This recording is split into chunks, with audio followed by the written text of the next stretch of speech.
Good everyone, you're watching Radio Fixes. In this video, I'm going to talk about how to fix CLASSPNP.SYS blue screen error message in your Windows.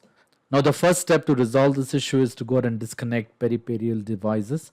Remove all unnecessary external devices, including your USB drives, printers, etc. Restart your computer and then check if your issue has been resolved. Now, just in case if these peripheral devices are faulty, you would not see this error message.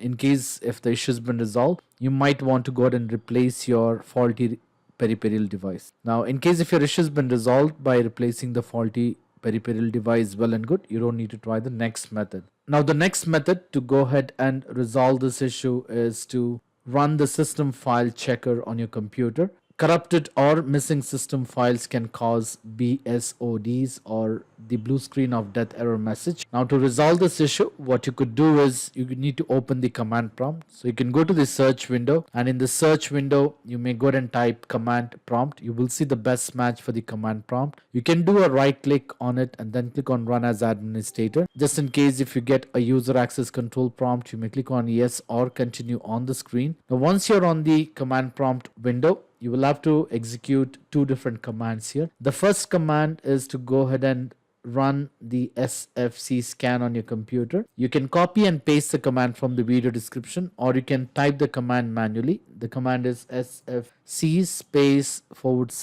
/scan now and hit enter. This will go ahead and execute the command for system file check, and it will take about 10 to 15 minutes. Once the command has been successfully executed, you will have to go ahead and restart your computer and close this window, restart your computer, and then check if your issue has been resolved. In case if your issue has been resolved, well and good, you don't need to try the next step. Now, the next method is to go ahead and continue running the command for Restorehealth. So to do this, you will have to open command prompt. So in the search window, you may go ahead and type command. You will see the best match for the command prompt. Follow the same step. Do a right click, run as administrator. Click on yes when prompted, and once you have the command prompt open, you can copy and paste the command from the video description, or you can type the command manually. For the demonstration purpose, I'm going to copy and paste it here by doing a right click and hit enter to execute this command. Now, this will go ahead and execute the command for cleanup image and restore health. Once this command has been successfully executed,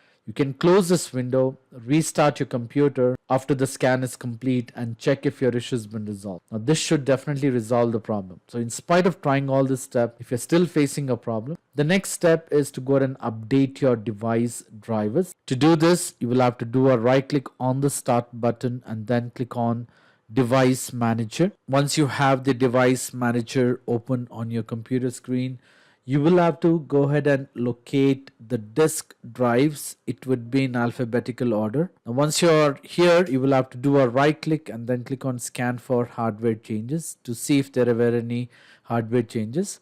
And the next thing is you will have to select your disk drive, do a right click and then click on update driver. Choose the option which says search automatically for drivers and then click on close. Repeat the same step for the storage controller.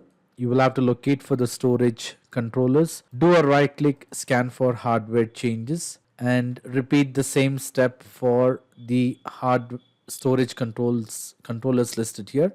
You can do a right click, update driver, search automatically for the drivers and close, and repeat the same step in case if there are any subcategory of storage controllers. Once this is done, you may close this window, restart your computer, and then check if your issue has been resolved. In case if your issue has been resolved, well and good, you don't need to try the next method. Now, the next method is to go ahead and check for hardware corruption. Faulty hardware, could be RAM or hard drive, SSD, can cause the blue screen of death. One way to resolve this issue is to run the check disk on the computer. To do this, you will have to do a right click on the start button and then click on File Explorer. Once you have the File Explorer, you will have to locate this PC and then click on it, and then go to your default drive. Most of the time it will be a C drive. You will have to do a right click and then click on properties and then click on tools. Under tools, you will see an option to check. You may click on check and then choose the option which says scan drive and follow the step-by-step instructions on the screen. Once this is done, you will be prompted to restart your computer. Once you restart your computer, it will go ahead and check for the hardware corruption and try to fix the problem by itself. Once this is done, you may go ahead and check if your issue has been resolved. In case if your issue has been resolved, well and good, you don't need to try the next method. Now the next method to resolve this issue is using the fix the problem using Windows Update. Now most of the time this will resolve this issue. To do this, you will have to do a right click on the start button and then click on settings. Once you're on the settings page, you will have to click on Windows Update on the left hand side, and then on the right hand side you will have to choose advanced option. Click on it and then click on recovery under additional options. Now here you would see an option which says fix problem using Windows Update. Click on reinstall now and then check the box which says automatically restart my PC 15 minutes after the installation, and then click on OK. Follow the step-by-step instructions on the screen, and in this process you will be prompted to restart your computer. Once you restart your computer, you should not be seeing the error message. Now all these steps should definitely fix the problem. So in spite of trying all this step, and if you're still facing a problem, I would suggest you to leave me a comment in the comment section so that I can come up with the possible solution. I hope this video was useful. In case if you like this video, please make sure to hit the like button and do not forget to subscribe to my channel. Thank you. Have a great day.